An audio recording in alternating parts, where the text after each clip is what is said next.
Time halts at the edge of terror, freezing flesh into stone and fear into silence. In the myths of ancient Greece, this was not metaphor, but fate, a stillness cast by gods and monsters upon those who stepped beyond the bounds of mortal reverence. In ancient Greece, this wasn't just a frightening thought. It was a very real fate that awaited those who dared to challenge the gods or gaze upon the forbidden. The power of petrification, the ability to turn living beings into stone, was one of the most dreaded supernatural abilities in Greek mythology. It represented not just death, but eternal imprisonment in a mineral prison, forever conscious yet forever still. This fascinating and terrifying power appears throughout Greek mythology, weaving tales of hubris, punishment, and transformation. Let's begin with the most famous wielder of this power, Medusa, the Gorgon whose very gaze could turn flesh to stone. But Medusa wasn't always a monster. Once, she was a beautiful priestess of Athena, with flowing locks that caught the eye of Poseidon himself.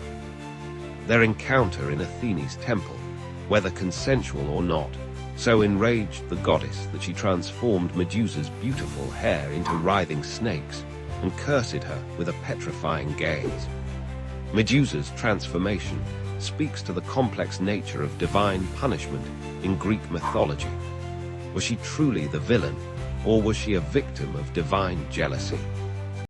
Her power to turn others to stone became both her curse and her protection, as anyone who looked directly at her would instantly become a statue, frozen in their final moment of horror. The hero Perseus would eventually face this terrifying creature, armed with gifts from the gods, a mirrored shield from Athena, winged sandals from Hermes, and a cap of invisibility from Hades. By using the mirror's reflection to avoid direct eye contact, Perseus managed to behead Medusa. Even in death, her severed head retained its petrifying power, which Perseus would later use as a weapon. But Medusa isn't the only tale of petrification in Greek mythology. Consider the story of Atlas's daughter, who was turned to stone by Zeus to protect her from harm, or the tale of Niobe, whose hubris led to unimaginable tragedy. Niobe, queen of Thebes, had 14 children, 7 sons and 7 daughters. She boasted that she was superior to Leto, mother of Apollo and Artemis, who had only 2 children. This fatal pride led to divine retribution.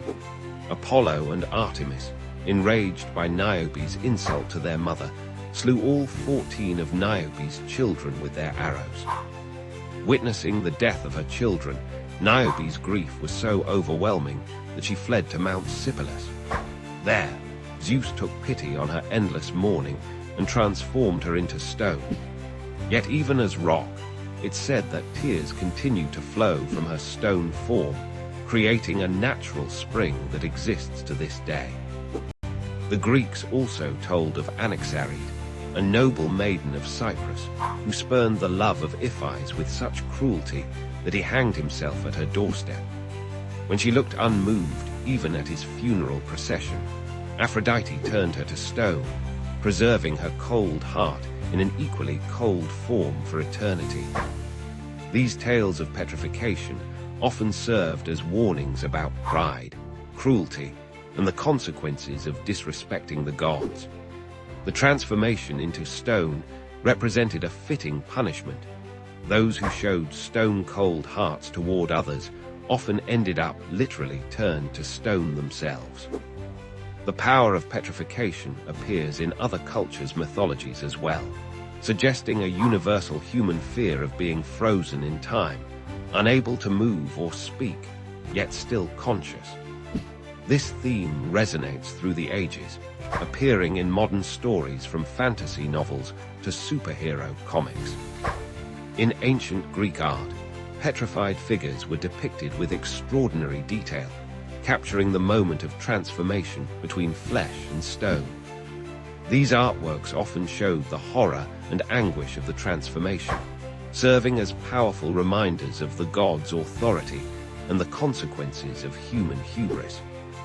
The psychological impact of petrification myths continues to fascinate us today. The idea of being conscious, yet unable to move, taps into primal human fears.